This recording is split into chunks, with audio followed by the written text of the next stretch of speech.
Hi everyone! Welcome back to my channel. Kung balak mo mag-apply sa barko, isa sa pinakaunang requirements na kailangan mo ay ang passport.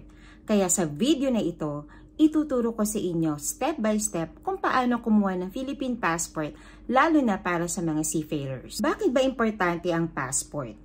Una, hindi ka makakaalis ng bansa kung wala ka nito. Pangalawa, requirement ito ng mga manning agencies at cruise ship companies. At pangatlo, ito ang main ID mo abroad, parang golden ticket mo para makasampa sa barko. Requirements. Okay, let's start with the requirements para sa first-time applicants. First, PSA birth certificate, original, printed on security paper.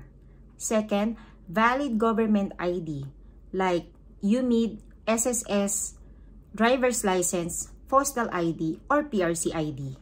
Third, kung married ka at nagpalit ng surname, kailangan din ng marriage certificate ng PSA. Online appointment. Step 1. Punta ka sa DFA Online Passport Appointment System or passport.gov.ph. Step 2. Piliin ng DFA branch kung saan ka pinakamalapit. Step 3. Pumili ng schedule at fill out the form. And step 4, confirm your slot and then proceed to payment.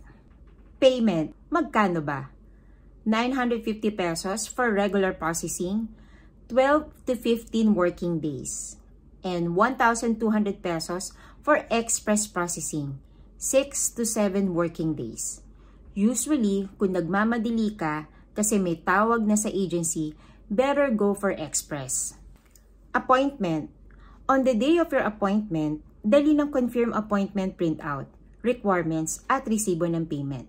Reminder, proper attire please, bowel sleeveless, shorts or headgear unless religious reason.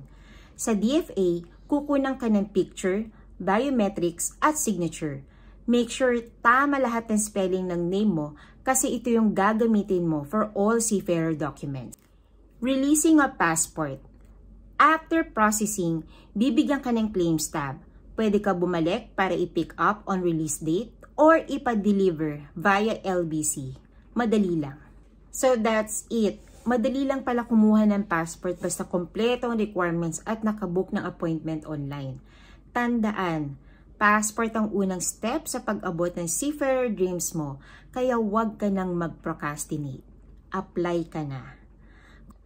Kung nakatulong itong video, don't forget to like, share, and subscribe para updated ka sa lahat ng tips and guides sa cruise ship at seafarer journey. God bless sa iyo and see you on board!